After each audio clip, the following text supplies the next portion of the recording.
I'm watching Anton Daniels clip, and Logic is going on I guess you could say, rant about traditional rim what they brought to the table. And I'm gonna keep it in this orientation, mainly because I attempt to try to keep videos from getting took down. So bear with me. And not say they want traditional women. Wait. Yeah, I mean, that's weird, right? They say they want traditional women, right? So I'm gonna ask you this. What did the traditional women bring to the table? Besides a closed mouth and open legs, what did they bring to the table? No, I'm keeping for real. I'm keeping it a beam. Look, I believe that the traditional woman brought to the table the true understanding of what the role is that they have. So they don't have this overarching desire to be successful, to go out and get the bag, to go out and be independent. And that's where a big part of this here. They also want to go. You have already positioned your career. I also think that's something that mom, like women have to work in society today. All right, no, hold on, wait. This is my point though. Miss Spencer, you move the goalposts. Sorry. No. It stands at the point that men say they want traditional women. And if you wanted to keep it a bean, traditional women didn't bring shit to the table that these men expected now. These men expected them to bring some income. They said, that's why I said, these dudes don't make sense if you let them talk long enough. You can actually, they'll trip over themselves speaking. Logic, you just skipped over the fact that I don't remember what Anton was about to say, but I'm going to use my own words. I'm not sure what panel Logic has watched. I would like for him to have referenced it as something, because this is the second time I heard him say something close to this, and he never references anything, and it doesn't make sense. Here's the problem with that. For one, I don't know why any of the women agree with him, because he said all they brought was closed mouth, open legs. That kind of says you're just there as a tool, something that they've been saying that they aren't and that they don't want. So even their beliefs debunk this immediately. But I guess because it gives them a point in this situation, it's like, fuck it, say that shit, right? But here's the other problem: the era and I guess I'll say back what he's talking about. Logic is the era that Logic is talking about. What could they do, right? Example, there's a viral clip going around right now where the woman says she's selecting which vow she's going to agree with, and everybody's just laughing it off. Well, does she have to say that in his era? In the time he's talking about, can women complain? Can women go on Kendra G or any show and say, no, I need you to this many vacations a year? This house isn't good enough. How much of a say did they have? Again, he said closed mouth. So if for the tradition, the guy he's talking about, that he says they want a traditional situation. For one, guys are negotiable. They're more rational than what people like Logic will let on. Guys aren't saying, I want absolutely, at least that I've seen, I want a traditional woman who also works. I don't hear that. But they wouldn't be able to say, I have this lifestyle, you now must match it. Right? They can't say that. How old were they?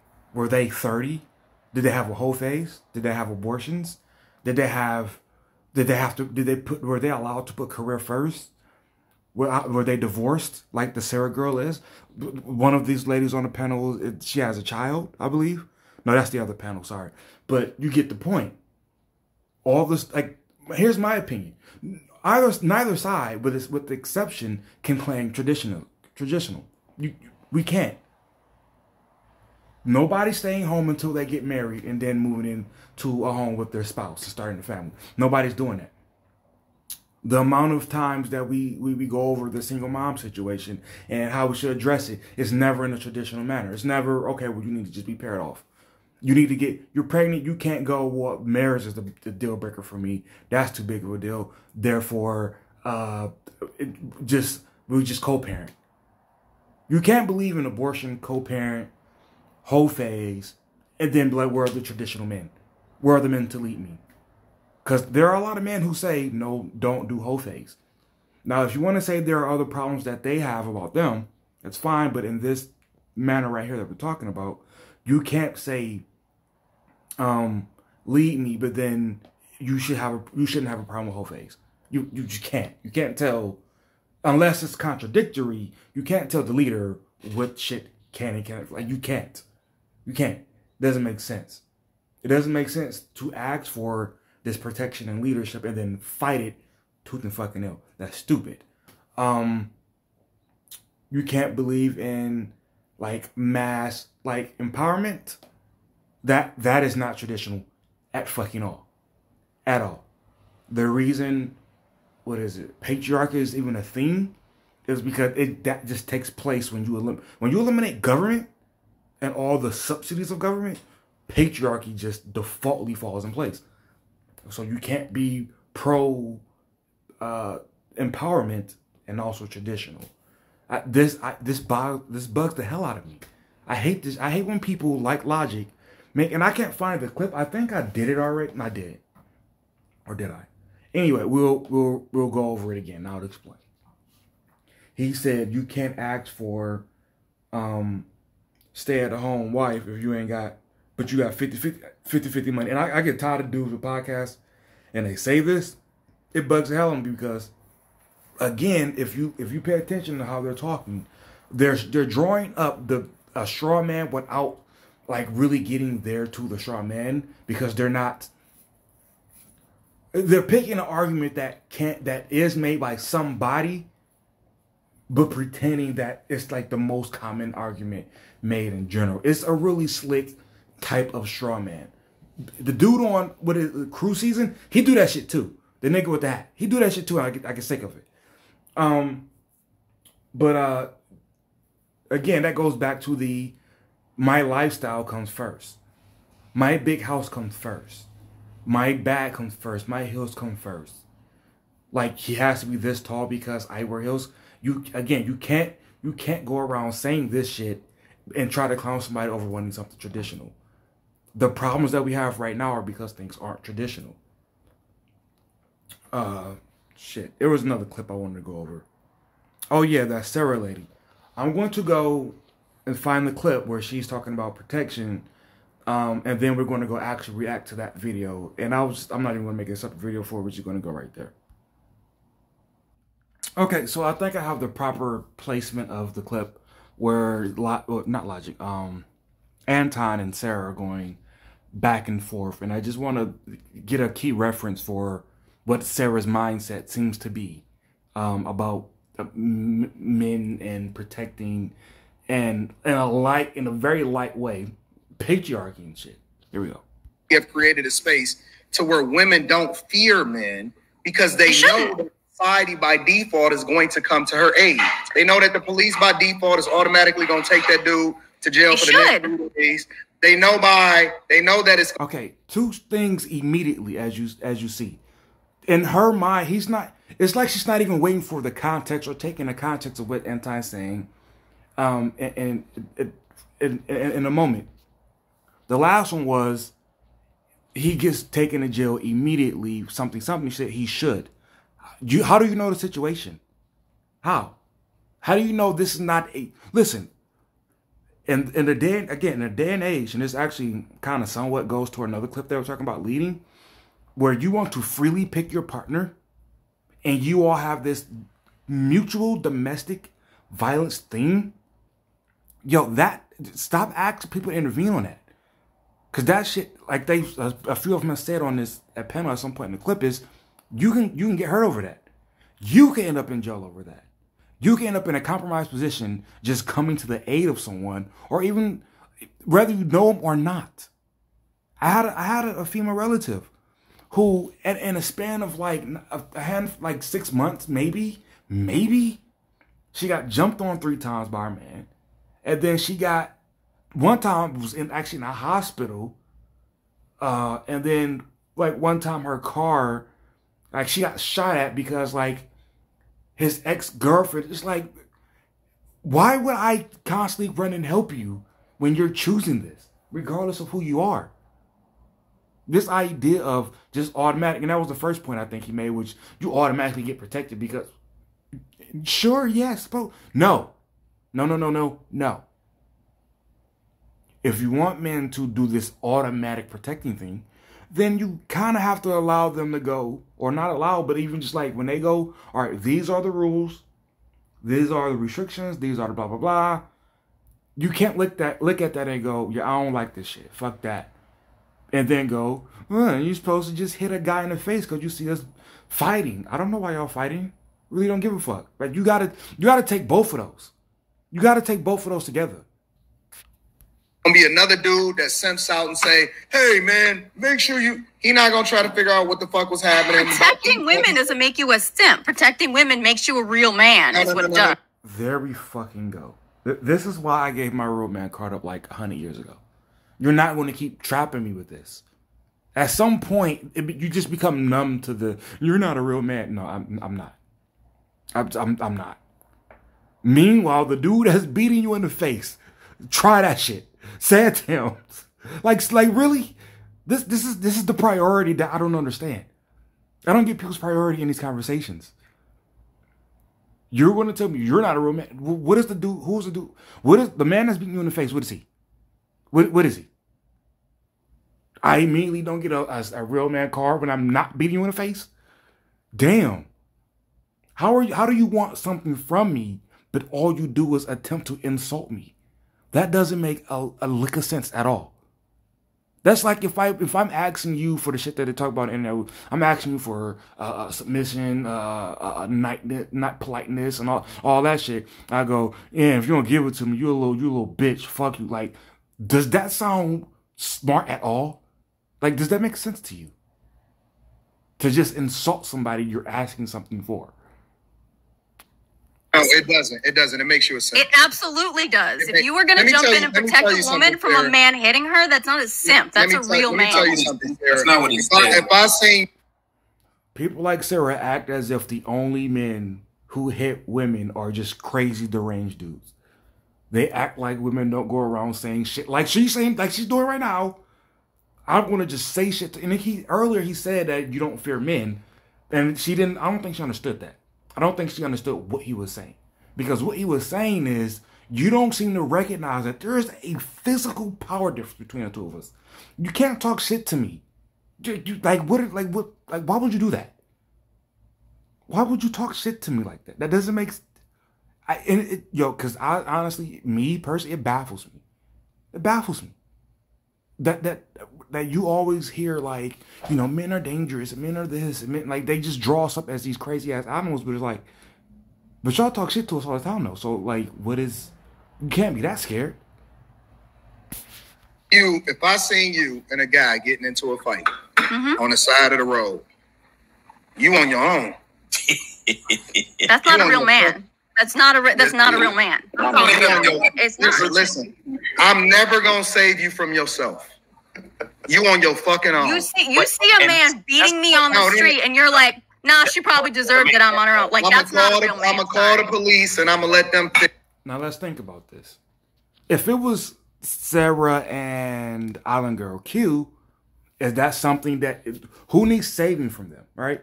And this goes to, I want to bring up something when they say, because there's something that's going around right now, which is, men say they protect you, but protect you from who? Other men. So really, you should just focus on men. But and they flip it into shit like that, and it's like, well, that's only a good example if you ignore the fact that you don't call breaking up two women protecting the woman from the other. You don't call it that. You don't call breaking up a fight between two dudes as protecting one from the other, no matter the size difference. So obviously, there's a wordplay there, and you're using it to just make it seem as if men are inherently bad, and then just men are the problem. Like there aren't, like, whatever you can use to harm someone, if you're that kind of person, that's what you want to do. Hell, Logic in the last clip, that when I was searching to it, I heard him say something. I wish I had recorded it, but he said something like, all women do is they just stand behind the law, talking about child support, alimony, shit like that. And it's like, we know some of them use it. I'm not sure the percentage, but it's running wild. They use it as a weapon, right? Okay. So when you're willing to like literally see a dude sleep in his car, lose his driver's license, not be able to, you know, move about like the way that he would want, you're watching somebody suffer and not give a fuck at all. So how is that any different from me seeing you get your ass whooped and just driving right by? How is it different? Please stop that nonsense. Please stop. Please stop. Y'all are just as bad. Y'all just have to go about it a different way. Where was I? God damn it. Whatever. Listen, we're going to go to... let's do a refresher to go back 10 seconds. You on your fucking own. You see a man beating me on the street and you're like, nah, she probably deserved it. I'm on her own. Oh, I wanted to ask this question before I go and view her video. So if anybody can get this to Sarah, I'd like to ask Sarah. Sarah, in order for automatic protection, what would you be willing to trade? And I'm not being an ass when I ask that. I'm serious. What would you be willing to trade? All right? That's not some sort of like weird, awkward advance. No, it's a real question. Because security costs, insurance costs. Like when you go get your car insured, house insured, anything, they ask you shit. If it's a car, how often do you drive? How far do you drive? Do you have a garage? What kind of car is it? Is it gas, electric, hybrid? Who else drives? They ask you a bunch of shit and say, all right, here's the ridiculously high price that we're going to charge you for driving your car 2 blocks a year. Have fun. Like, it costs. The stuff what you're asking for is it costs, and it's obviously because of what you all are saying on this panel, it's at a premium. So I actually can do like car dealerships and just out of nowhere add $2,500 because, well, it's important right now, right? Hybrid. You go buy a hybrid car right now, it's like another $2,000 on top of that. What? The MSRP says to, yeah, but you know they're popular, so $2,500. What? Like that happens. So when it's at a premium, you have to offer a little bit more, right? So what are you willing to trade for automatic protection? All right, so we're going to go to that Sarah video. Give me a second. All right, so as you see here, the title is, Are Men Victims or Villains? Men and the, what is that? Victim mentality and more. All right. I haven't watched this. I just typed something in what I thought based on what she said on the Anton panel. Hopefully she doesn't flag this or it doesn't flag or whatever, however that works. But it's a half hour. Shit. All right, let's get into it. Are men the victims or the villains? Hello, everyone. I'm Sarah from Everyday. Okay, immediately. Of what? I hope she makes that very specific, because otherwise there's a lot of shit that can be just assumed. And even though you have to assume something, like whatever conversation you're having, but that was extremely vague. Extremely vague. Charlotte, welcome to my channel. I make videos to inspire you to be the star of your own life. I want to talk a little bit about the victim-villain mentality. And I'm primarily going to speak about this in terms of men and masculinity, or masculine energy. As I've mentioned in other videos, my primary reason for talking about masculine energy and masculinity is not to teach men how to be masculine, because I have accepted the fact that most men are going to want a male leader in order to lead them into their masculinity, and historically speaking that has been the ideal way to do it. So I don't necessarily intend to teach men how to be masculine or guide men into their masculinity. The primary reason that I talk about masculinity and masculine energy is because I want to speak to women, and I want women to know what true masculine energy is, so they know what to look for, and they also know that masculinity is not a bad thing. It's a wonderful thing when it's in a healthy form. Oh, okay. All right, oh my God. That was a lot of words that simply could have been said. I like to teach women what to look for in men. That was a minute and okay. I see why the video is 32 minutes long. I feel like the video could have actually been, at the end of this, if we make it, I guarantee you this video could have been summed up, could have been made in literally like 8 minutes. And the more informed women can be about how to spot healthy masculine energy, the better they're going to be at choosing a partner and having loving, healthy relationships. So that's primarily the reason why I talk about masculine energy and masculinity. I've actually noticed a big trend, and I feel like it's getting worse and worse. It's been brewing for a while, but it's been getting worse and worse, of men fighting so hard to be the victims. It's so overwhelming sometimes how many times I can, either if I speak on something or I hear another woman speak on something, and the ability that so many men seem to have today to make themselves into the victim of a situation that in many cases doesn't even involve them. It's kind of overpowering at times to see this obsession that young men have with trying to convince everybody that they are the victims. Of what? Because right now I have to just assume everything. Because when I was waiting on an example, it said situations. What are those situations? What are they? What are they? Entire social media accounts, I won't name names because I don't want to give anybody any more attention than they already have, but there's entire social media empires of people who are making a lot of money and very successful, teaching young boys and young men that they are the victims of things. They're the victims of society, that, you know, women are the... No. You don't get to say that they're teaching young men that they're the victims and not give a name. So I thought she was going to say, like, just teaching them how to be like men, which I honestly, I think that is really sad that this is where we are today.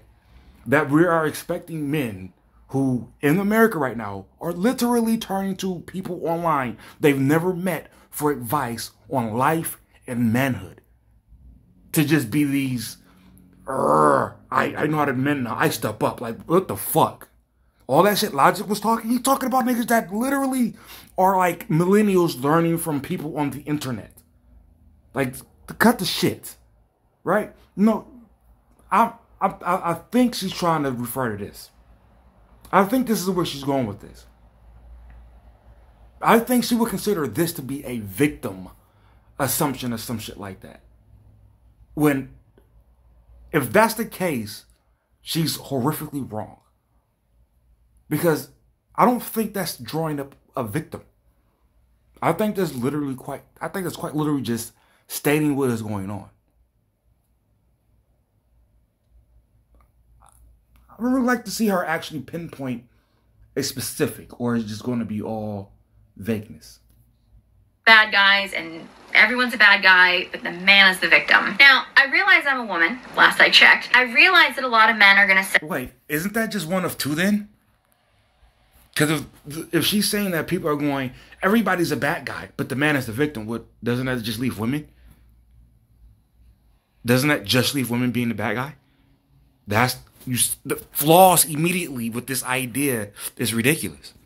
Hey, well, what right do you have to tell men how to be masculine? I don't pull my beliefs and theories and ideas about masculine energy and masculinity out of thin air. I don't just make this stuff up. I'm not like, oh, gee, I think a man should do this, so I'm just going to tell men that they should all be like this. I talk about this stuff from years of studying people who have studied masculinity and masculine energy, whether they be, you know, people that talk about it from a psychological perspective, people that talk about it from a spiritual perspective, mostly from men. And I know there's a lot of men out there who are going to make the argument that you can't just read about masculinity or masculine energy from a book. However, most cultures have believed that men do not become masculine on their own. They need to be initiated into their masculinity by masculine leaders. If that is the case, then masculinity is absolutely a skill that you can learn about and you can study. And even as a woman, while I may not be in a man's body, I am able to study the theories behind it and understand it enough to be able to talk about it in an intelligent way. And when I do film breakdowns where I talk about masculine and feminine energies, I'm showing examples of films where the established masculine hero or the established masculine man has qualities that universally many of us have agreed upon are Why'd she say hero? Why'd she say hero? Now, because now she's giving me the impression that her idea of masculinity is saving her from the side of the road, getting her ass whooped by some dude I don't know. Representative of the masculine energy. Many of these stories that were originally written by men, were originally produced by men. I'm simply breaking them down and interpreting them. So when I talk about masculine energy and masculinity, I'm not just making this stuff up. I'm not just like, hey, I'm a woman, I want to tell men what to do, and I want them to be exactly what I want them to be, so I'm just going to boss them around. I'm simply sharing things that have historically and universally been seen as being masculine or being representative of masculinity, because in reality, these are things that have benefited society. These have been the qualities that men have needed to have historically in order to become leaders, in order to lead a society, in order to be productive members of a society, a tribe, a group of people. I've been noticing this trend that's been happening where a lot of men, particularly on social media, and I don't want to say this is all men, but I have been noticing a large trend of men on social media who are almost addicted to portraying themselves as the victim, or almost addicted to feeling like they need to be the victim of every single situation. I'm not saying that women don't have victimhood mentalities. Women do. They absolutely do. But in this particular case, I want to talk about it in terms of men and masculinity, because it relates to a lot of the film breakdowns that I talk about here on my channel. So just put a pin in the women and victimhood, and I probably will do a separate video talking about women and victimhood, but I just want to talk about the masculine perspective of victimhood. Victimhood does tend to be a wounded feminine mentality, which will show up a little bit differently when it's wounded feminine in a woman than when it's wounded feminine in a man, but either men or women can be in wounded feminine energy. You are in wounded feminine energy, which means you're in your victimhood. You cannot be connected to your masculine energy. So if you're a man, you're connected to your victimhood. You cannot be in your masculine. You're just not. Like, you're not fully connected to your masculine energy. And okay, you know what? Fine. Fucking fine. God damn it. It's 6 minutes in, and literally one line could have been said, which is, I think niggas is weak. Listen, it seems to me like women want masculinity more than men do at this point. Okay, fine. But they want it in us. All right, fine. What price are you willing to pay? What price are you willing to pay? Again, because you are requesting this. You are requesting this. You are asking for this. You're in ways begging for it. Okay, fine. Pay for it. What are you willing to pay? Answer that question, Sarah. What are you willing to pay? And no, is it just be inherently? It ain't. It ain't. Because you just said it's something you got to fucking learn. So you tell me what you're willing to pay me to learn this shit, since you want it more than I do. I find it interesting that I'm noticing this trend. I noticed this too. You know, any time that I seem to call out men for any kind of behavior, it becomes this, first of all, they have to deflect responsibility and accountability onto women, which if you as a man want to be a masculine leader, responsibility and accountability is on you. And the act of deflecting. Responsibility for what? And deflecting from what to what? Oh my God. The only specific thing you've said in this whole 6 minutes, 21 seconds is masculinity. And even then, you haven't given a specific definition for it. You just said it's some shit people study and can learn. What the, dude. Please get to 8 points.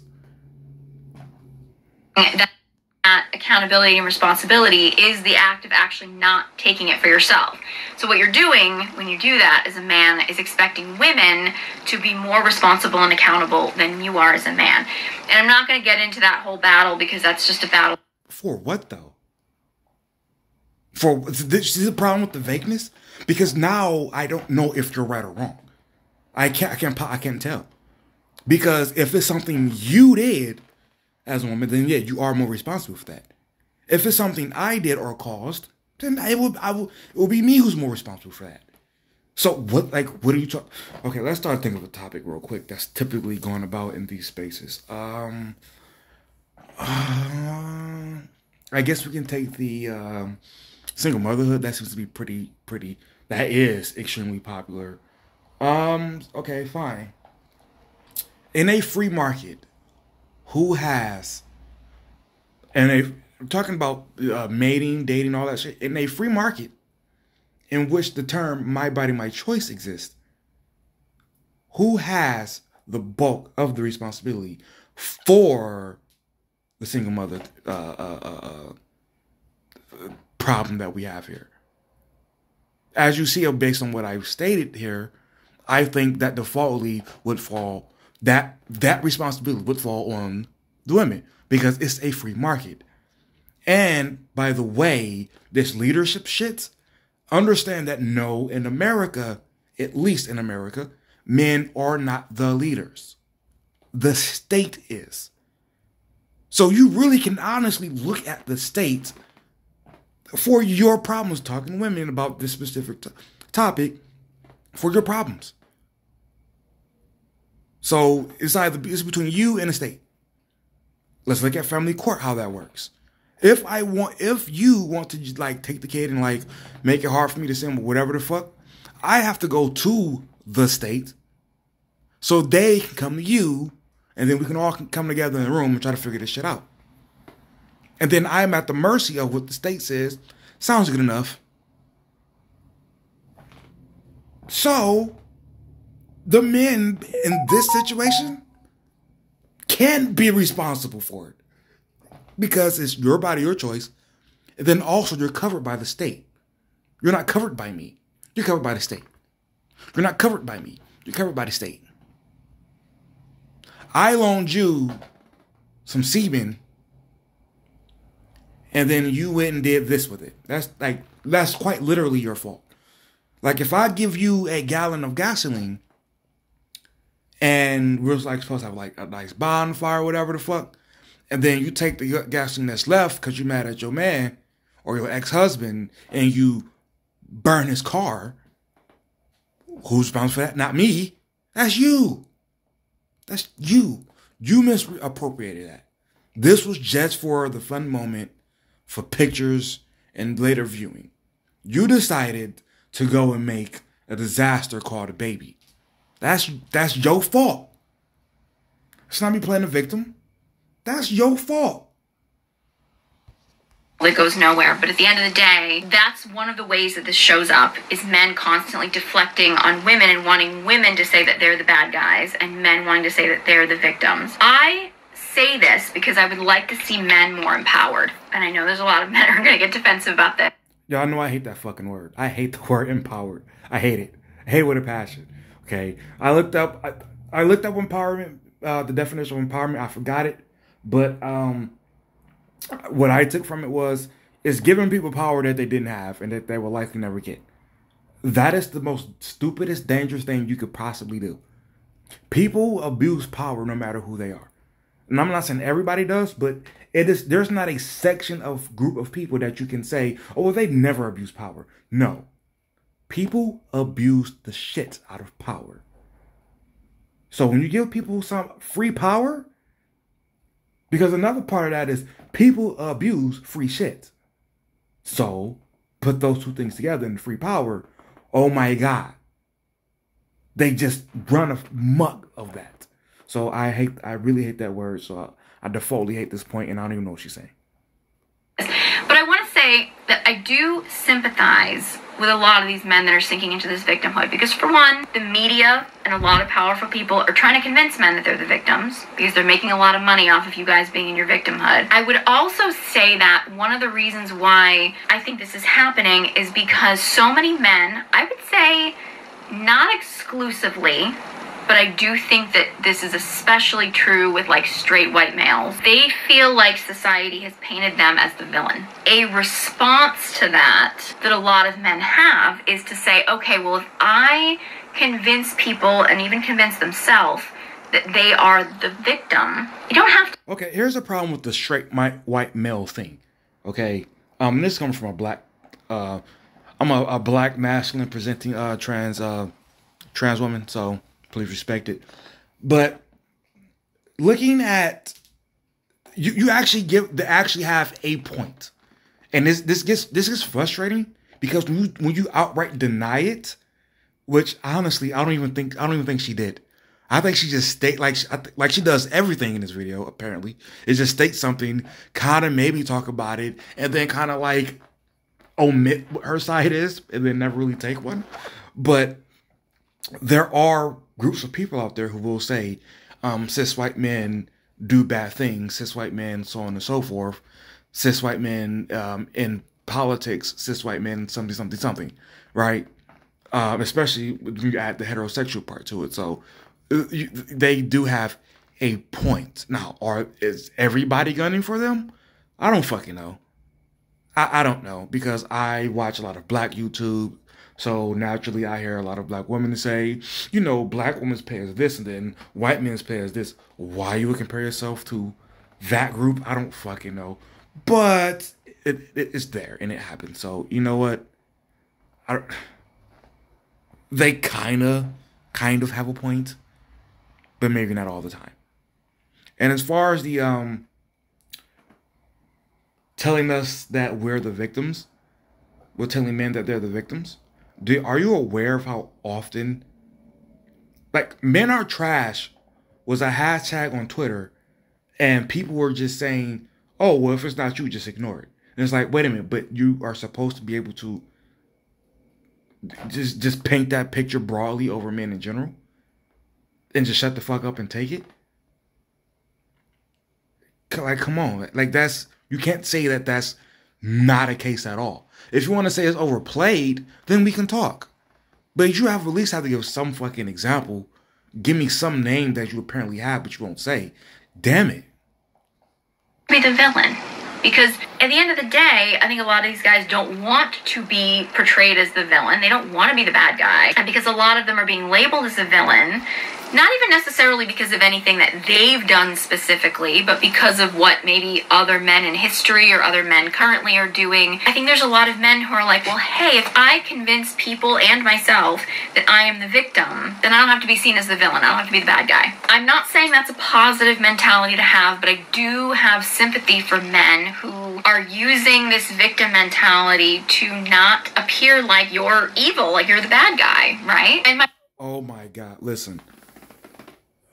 We can see something wrong with a system or this, speaking American here, you can see something wrong with the system and to say why the system is a problem. You can see that what I spoke of earlier, which is when you are raised in such a way that kind of, you know, doesn't give you that skill that you said you need to learn, masculinity and all that shit. You can point all this shit out before you actually become what that is. And I think that's a part of what these conversations, what makes these conversations so unbearable to listen to. It's like, it's almost like they expect all men to just wait until they're that 65-year-old guy who is broke because of the financial situation he went through with kids and the court, and his family hates him, and he just got to take his lump.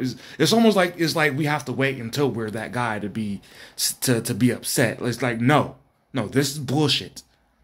As somebody without kids, I absolutely say the court system, as far as that goes, is bullshit and it's wrong.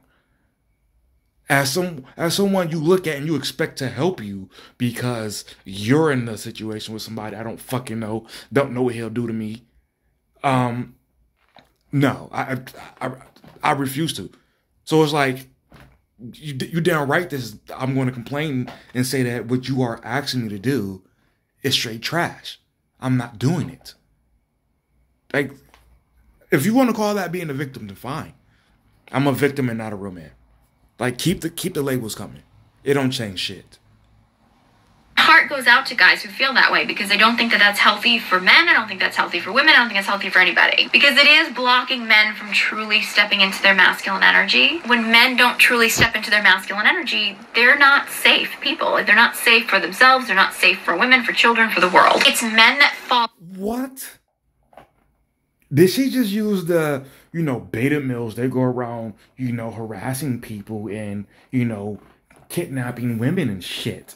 Like, come on, yo. Because I've heard this a million times. That if a dude is an outright masculine alpha male and shit, walking around in this confidence and this alphaness. You know what I'm saying? He might just be a little bitch that's like threatened by women and punch a woman in her face. And then the other beta male is going to ride by and not help her. Like, stop the shit, dude. Oh my God, stop. A dude who's not masculine could also just be a docile person. He could also just be somebody who just, you know, kind of wants to get through life. He could also be somebody who just, you know what, I want to avoid all conflict possible. This world is full of bullshit and nonsense.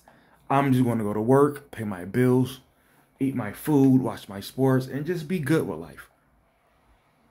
He doesn't have to be a danger to you by default because he isn't like some super masculine guy. Like, come on, dog. I mean, ma'am. The fuck?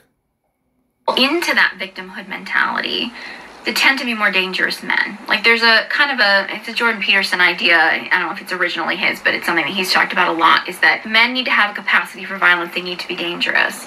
But they need to have that danger under a certain amount of control, which is really what your masculine energy does. Your masculine energy uses that danger as a way to protect and not in a way to harm people. There's a difference between a masculine man who wants to exhibit violence in order to protect and a masculine man who just wants to hurt for his own ego and his own satisfaction. And I've talked about this in a few other videos too. And there's a female version of that too, which I'm not going to dive into. I have other videos where I talk about that a little bit. People, stop.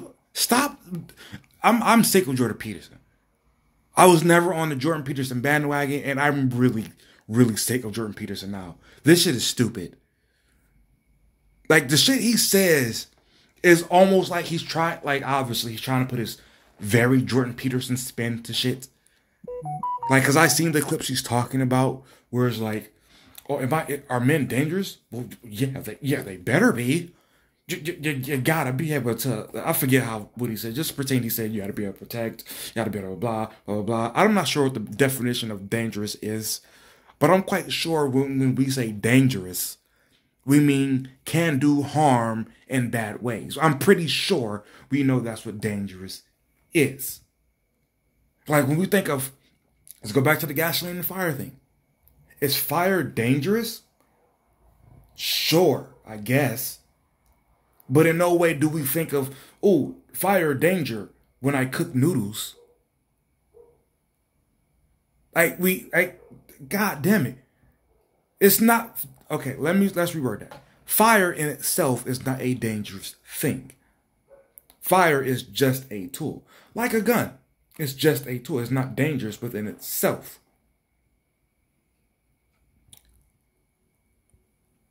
Fuck it. I can't figure this out real time.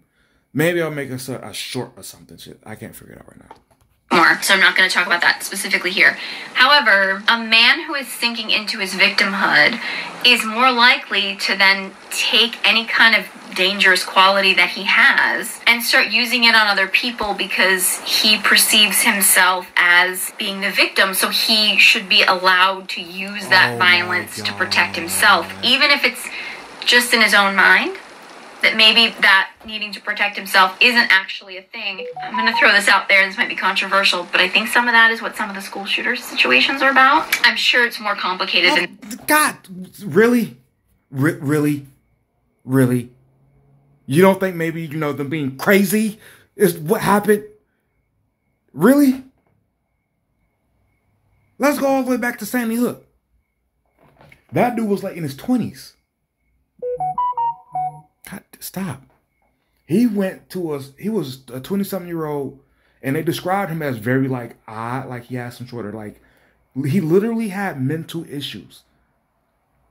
And he went to a school full of people who were smaller and weaker than him with ammunition. You're going to mean to tell me that he thought he was a victim of what exactly? The education system because he was slow, I guess? Or maybe he got picked on when he was younger, so he's getting revenge on kids that aren't him, which kind of makes sense if he was, you know, crazy. Let's I can't even think of somebody who isn't perceived as a mental person who committed a school shooting lady. Damn, that was a reach. So I'm not saying that that's the only thing, but I do think that there is something to that. When you do have a male, because most of these mass violent attacks and things like that are males. When you have a male who has the capacity for violence, but then they sink into their own victimhood, they start to feel justified in hurting other people because it's like, in their mind, it's like, well, they're protecting themselves. When in reality, they're protecting themselves from a threat that may not even actually be there. Or maybe it is, maybe it's in their mind, but them exhibiting that violence is not really the... You're looking for the word delusional. Not beta. I don't, what the fuck? That being delusional is not restricted to really I stopped using beta male to mean weak ass bitch who like punches women in the face. God damn it. Stop bastardizing words. But you're looking for the word delusional. And anybody can be delusional. And I don't think quote unquote beta males are more likely to be delusional than anyone else. Come on. She shot this shit from the parking lot. Best response to that, right? I'm oversimplifying something that is much, much more complicated. I'm just inviting people to think about this from an idea that a truly aligned masculine man who has a desire to protect is not going to do something like that, because that's actually putting vulnerable people, in that particular case children, but when you have, women and children who are particularly vulnerable, a masculine man is going to want to protect women and children, is not going to want to harm women and children. One of the interesting aspects to this, of the idea that men don't want to be the villains, so they make themselves into the victims, is the fact that one big commonality that I'm noticing in doing my film breakdowns, particularly my scene breakdowns on social media, is the idea that very often in most of these movies, there's a well-established, hero, and there's a well-established villain. One of the things that I've learned from studying about films and the media and things like that is we used to have these westerns where the good guy was in the white cowboy hat and the bad guy was in the black cowboy hat. The good guy was all good, the bad guy was all bad, and you knew who to root for. It was a very simple time period, right? Now, as films have, developed over time, you get much more distinct character developments, and you start to have storylines where you start to find the villain isn't all bad. In fact, oftentimes you empathize with the villain. You get backstories with the villain. You find out how they are, how they got to be who they are. In many movies, the villain is actually the most interesting character in the movie. And you also have situations with the hero that, may have more complexities to them. Sometimes you have an anti-hero, but you do see... This is a horrible analogy. I say that because the villains, if you watch the movies, and I say that because the superhero movies that I watch, that I actually like, the villain is like not the bad guy. The villain often has a point. And like they talk about being solution-based, the villain always has a solution to the fucking problem going on in the city. Like, think about it. Thanos. Yo, this earth is overpopulated, bro. Like, shit is going bad. Like, get rid of people. Fine, I'll do it myself. Snap. Problem solved. And when we look 5 years later, it literally was. It was literally solved. Like, really? Like, villains are really... The Joker in Dark Knight. The Joker in Dark Knight literally got... And what span of time to get the criminals to say, fuck it, we'll die. Like, the villain is almost... the villain is almost always right. Honestly. I won't say always right. The villain always has a point. And the person that is going against the villain is usually the person who's not really good for society. Think about that shit. Batman wasn't good for society. Did you watch the movie? I'm not even a Batman fan, and I know Batman is technically not good for society. Like, technically not. Like, he's a super rich guy that takes justice into his own hands, and he fucking beats people's ass that he feel like a dude stealing a purse, right? You're gonna come out in your Batmobile and cause what kind of ruckus? like let the purse go. At that point, she's alive. Let the purse go. fucking the Avengers with Thanos. They wanted to keep him from destroying half the population. So they fucked with time. What? He did. It's not like he destroyed Earth. He just killed half the people. He didn't even kill them. He just made them not exist. Like they dissolved without pain. What it looked like. And you fucked with time. Villains are often like the better part of the equation. So this is actually a bad analogy. With the villain, that villains in movies very often, at least in our current society, have been really kind of glorified. One thing that I find interesting is that in many of the film breakdowns that I have done, particularly ones focused on masculinity, where you have really like a healthy masculine hero and a very unhealthy or wounded masculine villain, when I do scene breakdowns where I talk about the ways that the villain is the bad guy and the hero is the good guy, it's amazing how many men I've noticed will argue in favor of the villain. And it got me thinking that if so many men are playing the victim because they don't want to be perceived as the villain, why are so many of them fighting to be the villain or be like the villain in so many of these movies? Because we've literally created a society where we put villains up on a pedestal. Now, the first place that I noticed this was actually, I did a breakdown recently of Robin Hood. It was the Russell Crowe version. And in this movie, Russell Crowe is very much obviously the hero as Robin Hood. But he does go through a transformation where he really does step into his true hero quality. He fights for the people. He's got this amazing speech about fighting for the people, fighting for freedom, things like that. And he's fighting against a tyrannical king, who is King John, who is very established Oh my God. So about men who have really led movements in life, men who have really done something with society, with the world. They've been fighting for something greater than themselves. It hasn't been for their own, egotistical needs. Does she not realize that she's doing the same thing that a lot of other women do, and even in some cases men do, which is the men she's talking about were literally the top 1% in these scenarios. You're making entire movements? Dude, your social status is top 1. What? That's your example? That is an awful example, man. Terrible. Please pick a better example than that.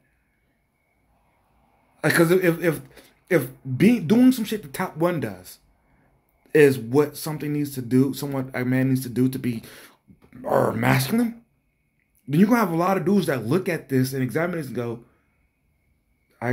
what? So I can't just stand on my own, move at my pace, figure shit out my life. I have to be world shaking. Tell you that, like, there's so many, you can only push so far before somebody says, fuck it, I'll do something else. Now, the ego is a human experience, and I have other videos where I talk about that more. So I'm not necessarily saying that anybody, any human, male or female, is going to be able to completely get rid of their ego. But when you have men who are leading society solely from their own ego needs, it's never going to feel safe. It's not going to feel safe for women or children. What the fuck was Batman? What exactly was any president ever? You think these people who try to make these leaps doesn't do so because of their ego? Oh my God, I hate when y'all try to use no ego, blah blah blah blah blah. I made a video about that when I saw it on fucking Twitter. Y'all in this male ego is this. Stop it. Because male ego is the same thing that would cause a man to get out of his car when he's driving past you, getting your ass whooped, and break it up. His fucking ego. I couldn't just let her. Those same dudes are coming from a place of, I can't just let her. I can't just. Then I'm a weak ass bitch for letting her. I can't, right? Real man. You play to the ego all the time, Sarah. What the fuck? But now we're just going to go just bend their ego. It's very dangerous. God. Oh my God. All right. Children and reality, guys, the reason why you're here is to connect to your masculine energy and to protect women and children. That's literally like why we're created the way that we're created, right? But it got me thinking about some of my other film breakdowns and comparing some of the villains in these movies to some. So let's get this straight. In a time where women can say, listen, if I have a kid, it's gonna be when I'm like 40. If I have one. But meanwhile, my whole thing can be defined by me protecting this woman and her not kids. What the fuck? If I am here to protect women and children, then damn it, I do absolutely have a say in how that shit works. You don't get to say that I'm here to protect women and children and then go, yeah, but we don't have to have them till we're like 40. No.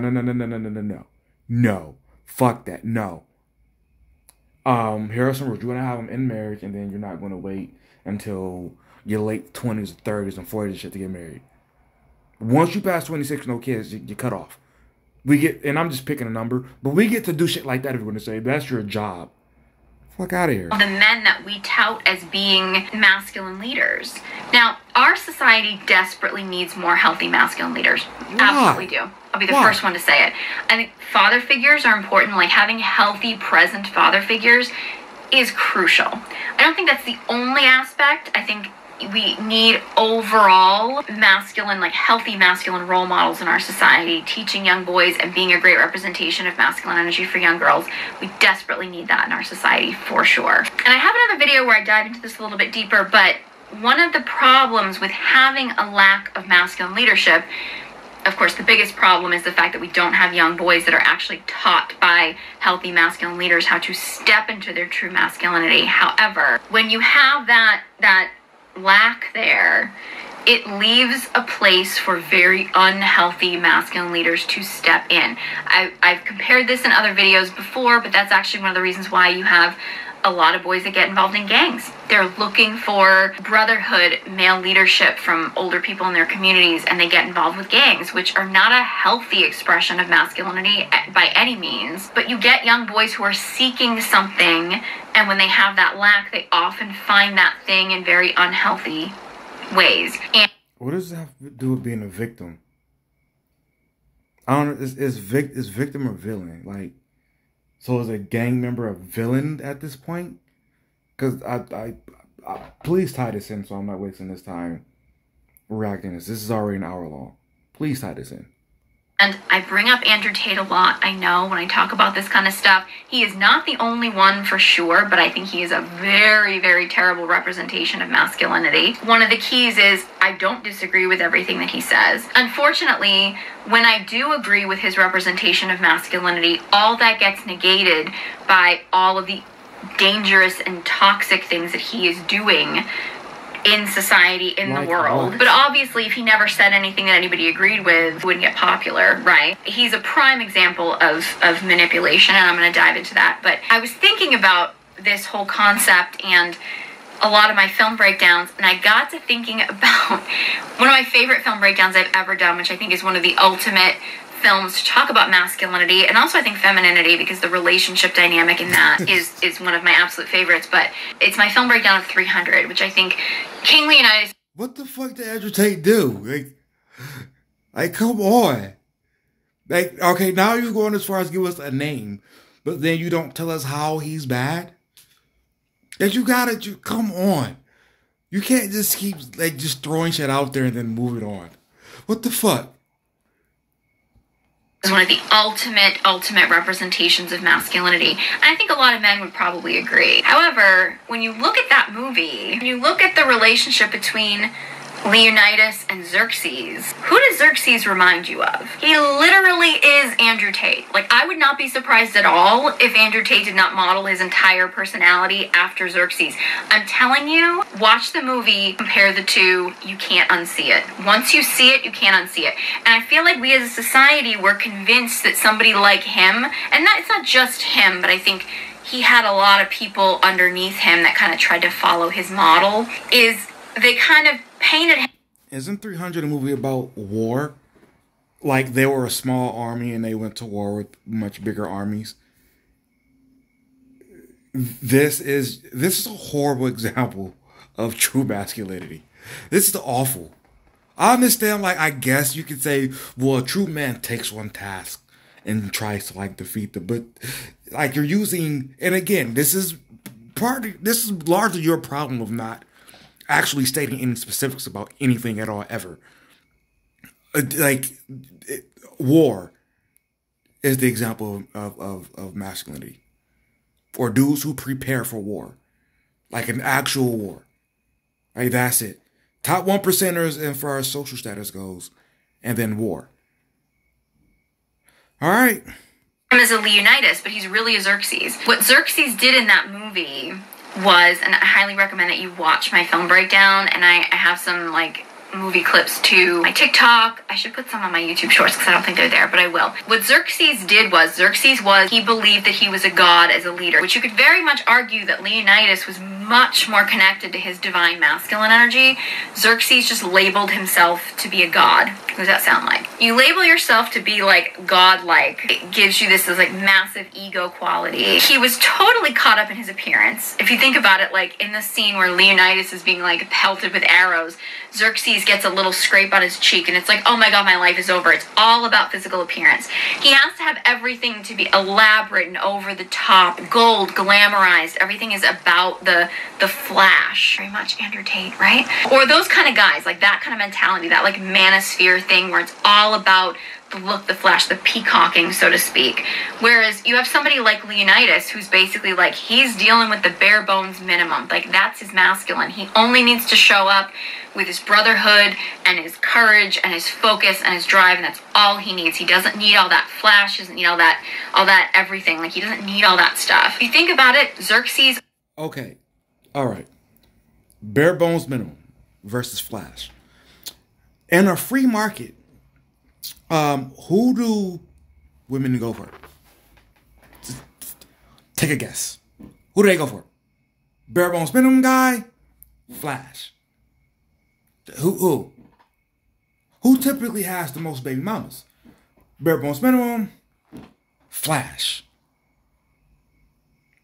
Who gets heard from way more? Like anybody. Bare bones minimum? Flash. You want to talk about world shaking? Who gets remembered more? Bare bones minimum? Flash. Like, come on, Bridget. Come on. You can't make, really? Oh my God, this point she's making are terrible. Terrible. Andrew Tate doing something wrong, but by at one point being the most Googled person on planet Earth. World shaking, ma'am. You're going to bring up world shaking. Well, you didn't use that word, but that's real. Then now Andrew Tate, right? And yes, I know she made an earlier point about if it's not filled by one person, then that means the bad masculinity comes in and blah, blah, blah. And that's kind of her her whatever that word is. Her aim here is still a really bad aim, a really bad shot. Because in order to get a message across at all, you can't use example bare bones minimum. You can't. You can't. You can't relate bare bones minimum to true masculinity and then like, well, that's where it's going to go to die. Because in a free market where y'all get to say, yeah, no, you're not good enough because you don't have any flash. Look at any podcast or dating show ever. And think that it's just going. You don't have a point there, because you have to have some Andrew Tate in you to make any type of, no pun intended, but splash in a free market mating situation. Also targets the boy, or he's a man basically, that was deformed in the story, that was rejected from Sparta. You know what's crazy about this whole bare bones minimum versus flash thing? Bare bones minimum is like dudes who want structure, and that's like the most important thing to them. Order. Like I always ask the question, well, not always, but I ask the question in these type of debates, what do people prefer, order or, you know, like, you know, material stuff or dominance or whatever the fuck, but it's usually directly against order. Excuse me. But, and it seems like, damn, where's my point? My yarn fucked me up. Holy shit. Time out. Alright, I forgot where I was because of my fucking yarn, but so we're just going to move forward. Because he couldn't physically fight, and he wanted to be a Spartan, but he couldn't physically do it, and they couldn't let him physically fight. So he ends up going off to Xerxes, and Xerxes basically lures him into this like den of sin, which is exactly what Andrew Tate's being arrested for, if you think about it, or being detained for, is essentially having this like basement full of cam girls, right? And, you know, it's this like den of sin, and he lures in the weak man who wasn't accepted by the rest of society, and says that, you know, Leonidas had told him that he couldn't fight with him because he couldn't fully stand up, like he didn't have the strength to stand up. Xerxes is like, I don't demand that you stand, I only demand that you kneel. Basically what that was is like, I'm not gonna make you have to be a full man, I just ask you to worship me. In a lot of ways, if you actually look, and I highly encourage... So, Sarah, would you and other women be open to being paired off with guys who aren't, you know, Flash? Would y'all be okay with that?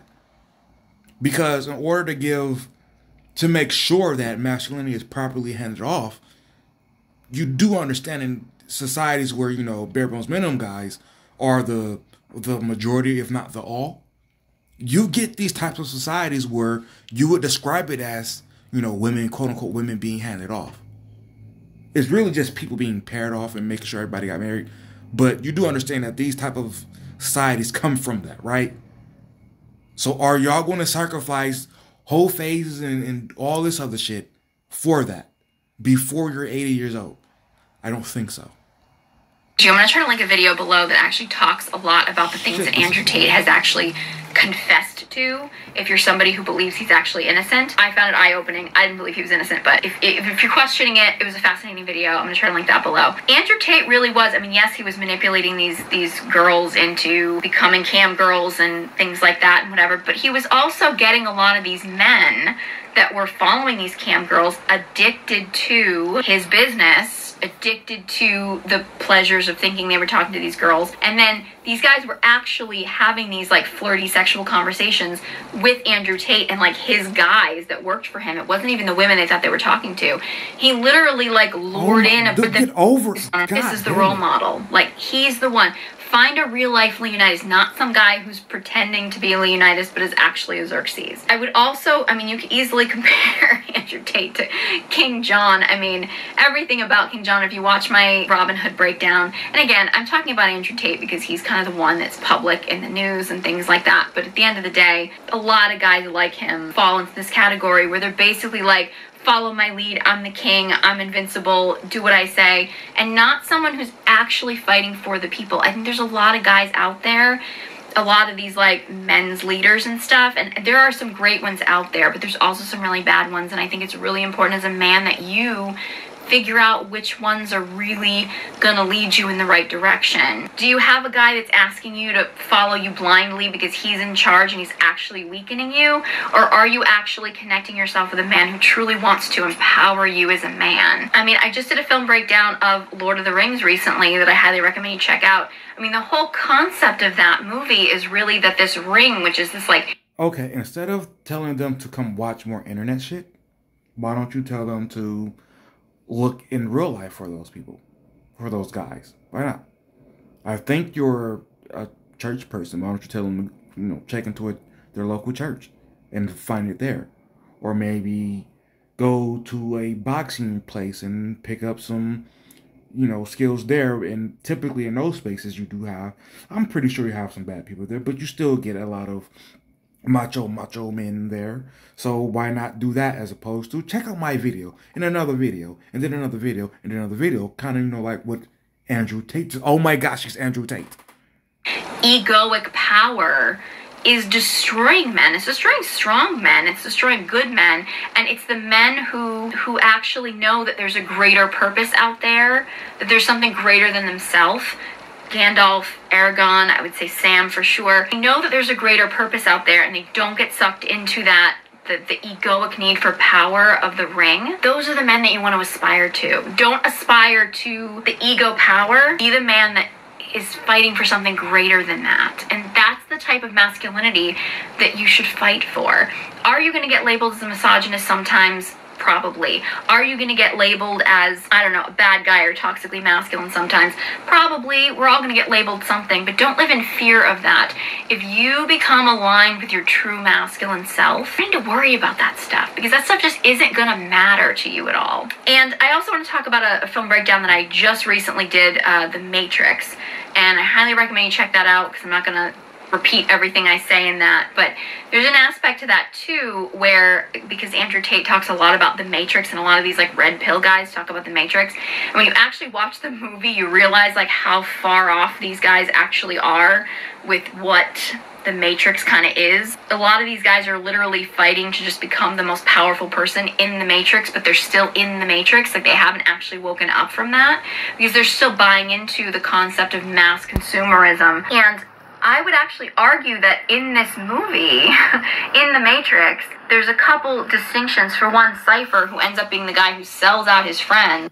Oh, okay. Listen, I actually stopped listening like 3 minutes ago. Well, the last time I paused, I didn't listen to anything. But all in all, this video that she made, like I said, it could have been made in like 8 minutes.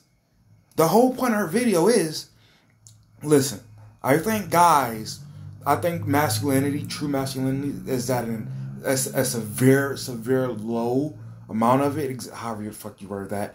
And I really, for the sake of myself as a woman, would really like for men to recoup that back.